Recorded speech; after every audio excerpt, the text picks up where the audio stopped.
Comment accepter qu'en 2026, des communes et des intercommunalités renoncent à moderniser le réseau d'assainissement faute de moyens?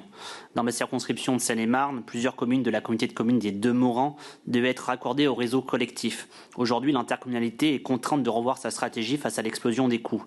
Conséquence, les habitants qui pensaient être raccordés demain au réseau collectif risquent désormais d'être basculés vers l'assainissement non collectif avec des travaux souvent très coûteux, voire matériellement impossibles dans certains centres-bourgs où les parcelles sont inadaptées.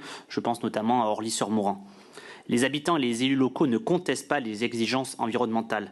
Ils souhaitent simplement disposer des moyens de s'y conformer. Pourtant, malgré la mobilisation et les démarches des élus locaux, la seule réponse apportée est trop souvent la menace de sanctions financières, y compris lorsque les travaux sont matériellement impossibles ou financièrement inaccessibles. Cette situation crée aujourd'hui un véritable sentiment d'abandon. Car dans les mêmes temps, les élus locaux constatent que les capacités d'intervention des agences de l'eau ne suivent plus les besoins, alors qu'elles sont le principal outil de financement de ces infrastructures. Pire encore, d'année en année, les moyens de ces agences sont détournés au profit d'autres structures étatiques. En 2024, l'agence de l'eau Seine-Normandie a versé plus de 150 millions d'euros à l'Office français de la biodiversité, soit 38% des contributions nationales des agences de l'eau à cet établissement. Sans parler des missions de l'OFB, lorsqu'une agence de l'eau consacre plus de 150 millions d'euros à d'autres politiques, alors que des communes renoncent à leurs projets d'assainissement faute de financement, cela interroge profondément nos choix budgétaires. Pour les habitants, c'est incompréhensible. On leur avait annoncé un raccordement au collectif et ils découvrent aujourd'hui que ces travaux ne verront pas le jour. Ces 150 millions d'euros pourraient financer les travaux d'assainissement d'Orly-sur-Moran, d'Ondevillers et de bien d'autres communes rurales. C'est tout le paradoxe de notre décentralisation.